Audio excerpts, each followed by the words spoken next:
There are few things as beautiful, many might argue, as having a crossbred, lovely, endearing, intermixed waifu companion, colleague, friend, or significant other hailing from the second dimension. Put simply, monster women. Whether it be a common vanilla species like the cat girl, or a more exuberant and dare I say exotic species like my personal favorite, a Shoggoth, there is undoubtedly sure to be a tangible and palpably radiant species that will delight the senses of any researcher, analyzer, scientist, or what have you. Even chemists adore them as they are generally unexplored sources of knowledge, oozing, spraying, slobbering, spitting, dripping, and secreting copious amounts of it. It's undeniable monster women present themselves unintentionally as superb subjects, fantabulistic variables for consensual experimentation and formulaic documentation. So much so that it truly causes one to question and wonder, how did monster women happen? What caused them to exist? While it might actually be quite easy to assume they just insurrected and erected through magical vices and practices, it's simply not a satisfactory answer, and so I did the most logical thing possible. I dove head first and spent many countless nights researching and coalescing with my fellow chemists as I more or less had a feasible idea that was further concreted by my chemist colleagues, and I believe to have the answer. All monster women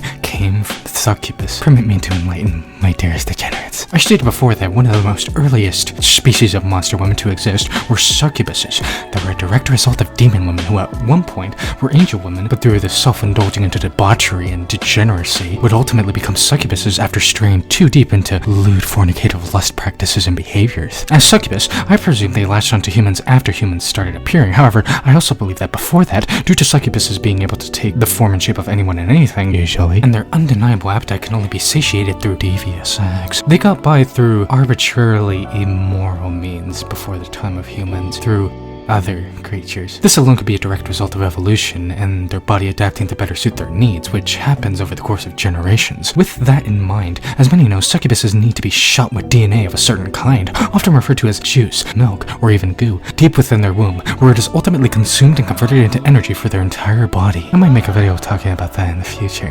However, this consuming of the sticky icky goop through their womb led to the present mentioned monster woman, as reasonably I deduce whenever they came to an unsuspecting creature and attained the goo, they gained not only sustenance but that creature's DNA within their womb, somehow, possibly due to succubuses being presumably infertile. It never actually developed, and instead began to intermix with the succubus's DNA, or remain stagnant. And so, when succubuses began divulging into human men and women, the different species' DNA molecules, generations began to mix and stir with the human DNA, and it wouldn't be too presumptuous to reason some succubuses still continue to smash anything and anyone, even if predominantly feeding on humans, thousands of years back, and through both a simple and complex evolution and interbreeding, half-human, half-monster hybrids would start to appear. He's done it.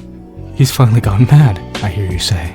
But believe it or not, the deoxyribonucleic acid, or DNA, in all living things are the same. It's all one gargantuan instruction manual for the body of an organism, focusing on the development, growth, reproduction, and functioning of any and all creatures. DNA is simply the molecule that exists within the nucleus of a cell that makes up the body, and depending on the order in which it is arranged, it forms structures like proteins that ultimately make the thing in question the way it is. Now, in order theoretically for two DNAs to combine and mix and form a hybrid breed closely in accordance to these tangible monster women, substantial amounts of proteins of specific benefits would have to be prominent. Put simply, large amounts of instructions and data in the form of DNA would have to be passed to maybe in some way be noticeable. However, through evolutionary and consistent presence, it could no doubt form. That's simply how hybrid creatures form, of which there are many, and one could believe theoretically is how your waifu likely came to be. And with that, if you guys enjoyed this video, theoretically if you have watched this far, then you do enjoy my videos, feel free to leave a like and subscribe to become a full-fledged degenerate scientist, researcher, or what have you. Share this with anybody you feel to spread my undoubtable, yet questionable and unconventional knowledge to. Write down below in the comments section what your favorite anime monster woman specimen is, and I'll be back to answer another question now and scientists can answer.